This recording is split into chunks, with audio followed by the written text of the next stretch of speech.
Plus pour que ça fasse polémique. Bonsoir à vous. Bonjour à vous, Jean Terlon. Oui, bonjour. Vous êtes restaurateur à Longjumeau. Vous êtes vice-président de la branche restauration à l'Union des métiers de l'industrie hôtelière. Est-ce que vous savez combien de vos collègues, en moyenne, bravent ce genre d'interdit ? Justement, puisqu'on ne sait pas, personne ne sait. Oui. Moi, j'avais personnellement dit quand on allait créer les Al Capone de la restauration, mais c'est exactement ce qui se passe. Maintenant, ça n'intéresse qu'une catégorie de gens qui, normalement, devraient être sûrement des personnes, quelles qu'elles soient, soit des personnes qui devraient faire respecter la loi.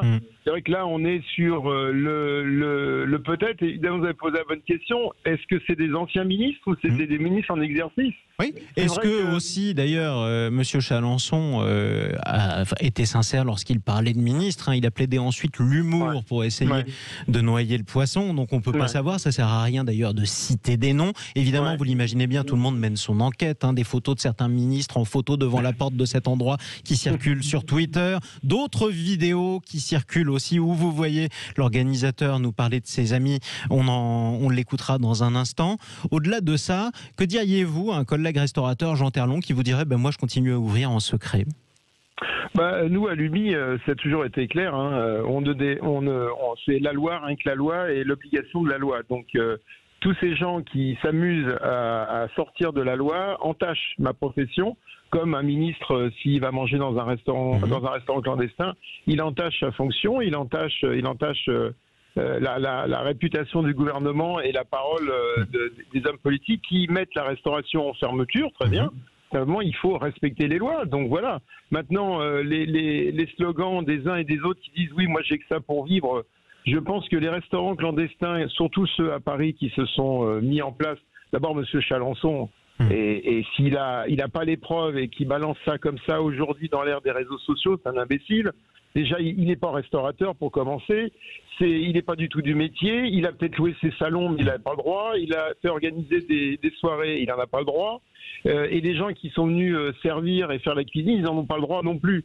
Donc tout le monde est hors la loi. Et on ajoute à ça le fait on n'est pas d'accord avec eux. Oui, et on ajoute à ça le fait que les serveurs, dans les images, ne portent pas de masque et l'expliquent alors qu'ils se croisent en disant de toute façon, vous poussez la porte, même si c'est interdit, le Covid n'existe plus. Oui, bien sûr. Et si le Covid n'existait plus dans la restauration, on serait ouvert et on n'aurait jamais été fermé depuis le mois d'octobre. Oui, et il n'y aurait pas 5000 personnes intubées en ce moment en réanimation. Oui, bien sûr qu'il n'a jamais, pour l'instant, évidemment que nous sommes fermés par précaution. Nous ne sommes pas fermés par le fait qu'une étude très sérieuse ait indiqué que les restaurants, c'était les lieux les plus contaminants du monde.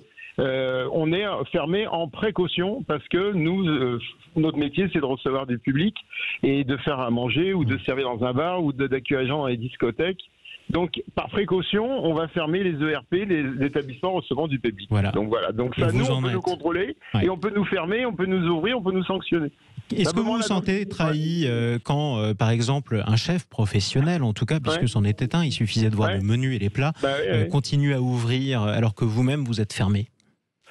Oui, je suis légaliste, donc il y a une loi, il y a une interdiction d'exercer, il y a des aides qui sont apportées par l'État. Il y a toutes les possibilités de. Maintenant, je comprends qu'il a envie de faire la cuisine. Simplement, ça s'appelle du click and collect. S'il a envie de faire la cuisine, il fait comme moi, il fait comme plein d'autres professionnels dans le métier. On a fait de la vente à emporter. On s'est adapté à la situation pour.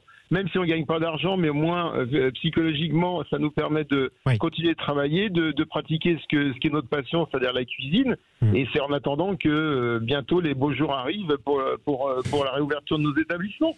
Donc tous ceux qui se mettent hors la loi ne seront jamais défendus par un syndicat patronal parce que c'est très détériorant pour la profession. Et Chalençon, qui n'est pas du tout son métier, fait un coup...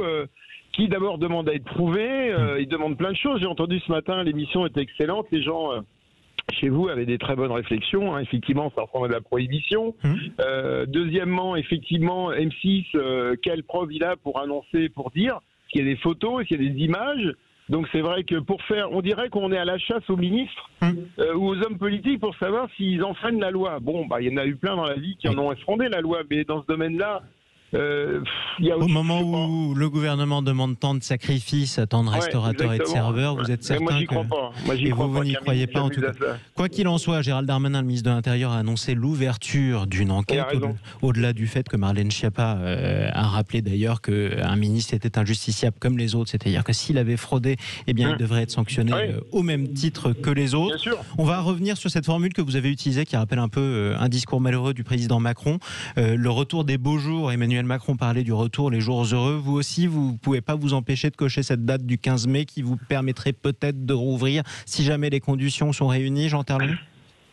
Le président, il a fait son boulot de président, il a mis un pavé dans la mare pour donner une objectif de date. Maintenant, il faut être prudent, comme depuis le début, chat échaudé craint l'eau froide.